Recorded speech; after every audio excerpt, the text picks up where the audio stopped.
They called it Kessel fever, cauldron disease.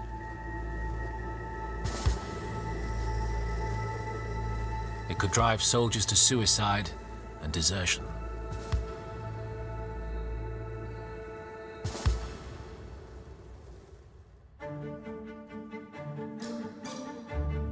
For Stemmermann, there was only one thing for it. Whatever Hitler might want, his army would have to break out through the Red Army encirclement, give ground, and rejoin the main forces. So he devised a plan. Once again, he would rely on the resilience of the Wallonian and Viking troops.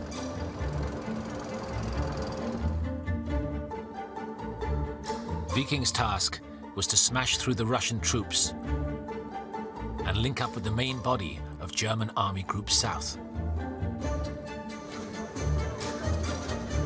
Stemmermann himself would command a rearguard which included degrelle's Wallonian Brigade.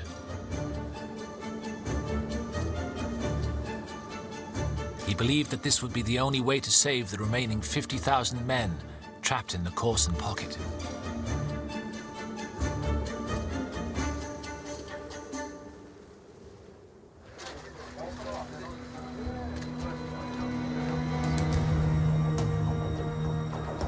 But news of this plan reached Hitler at his headquarters in Rastenburg, known as the Wolf's Lair. His position remained that the men stay where they were and that no ground be given up under any circumstances. His view was that it was better to die standing firm than show weakness and retreat. He simply didn't reply to the request to withdraw. The men in the pocket weren't allowed to move. Hitler's aspirations and ideas were becoming totally remote from the realities of the ground, and furthermore remote from the advice of his senior generals.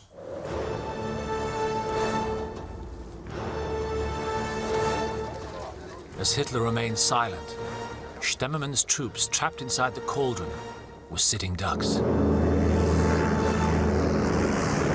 The Red Air Force flew over the immobile German army, strafing and bombing the men.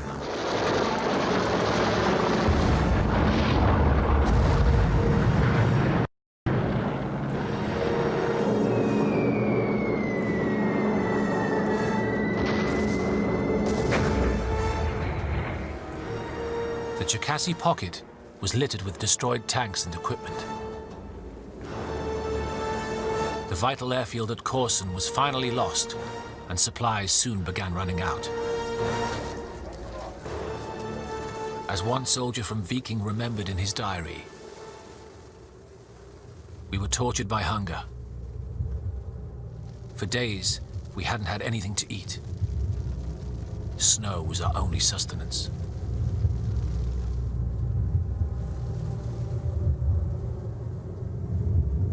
With each day, the Russians were closing in.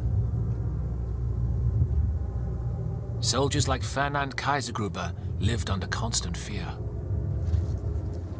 Dans la forêt d'Exlino, en montant, il y avait à un moment donné 3 ou 4 cadavres pendus aux arbres, et il y avait un aumônier là-dedans.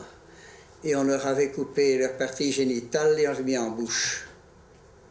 Alors c'est dire qu'on savait bien qu'il ne fallait pas tomber vivant aux mains des Russes.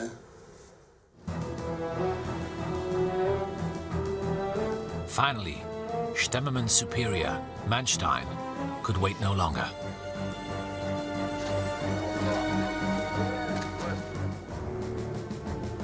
Defying Hitler, he issued Stemmermann the command. Password freedom. Start 2300 hours.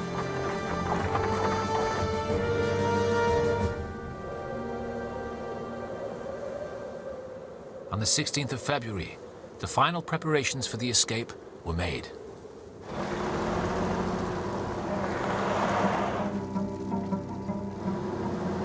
Leaving behind 2,000 wounded men, a breakout, spearheaded by SS Viking, charged to the west to try to rejoin the rest of the army. The chances of success were slim.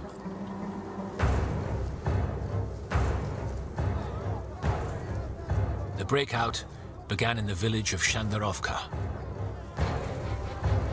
It became known as Hell's Gate. It was the entrance to a 12-kilometer corridor, flanked by Russian troops, tanks, artillery, and cavalry. Hell itself. The corridor was so narrow that one commander noted in his diary, "I could see the entire front from my command post. With me are 3 divisions with whom I'm supposed to perform this miracle." But one of those divisions was Viking. Fixing bayonets and driving forward, they took the Red Army by surprise.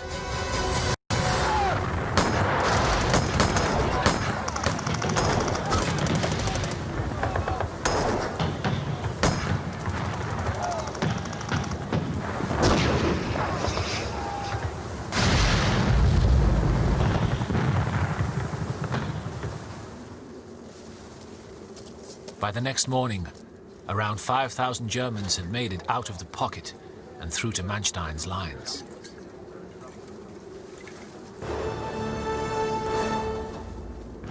Zhukov was furious. He had promised Stalin the Germans wouldn't escape, and he intended to keep his word.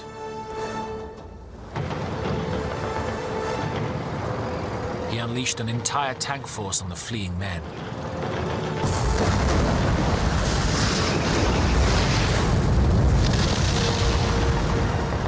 Overwhelming the German troops, the Russians seized a hill overlooking a section of the escape route. The Germans were forced to take a different direction. And this had dire consequences. Their route was now blocked by the Niloy Tikish River.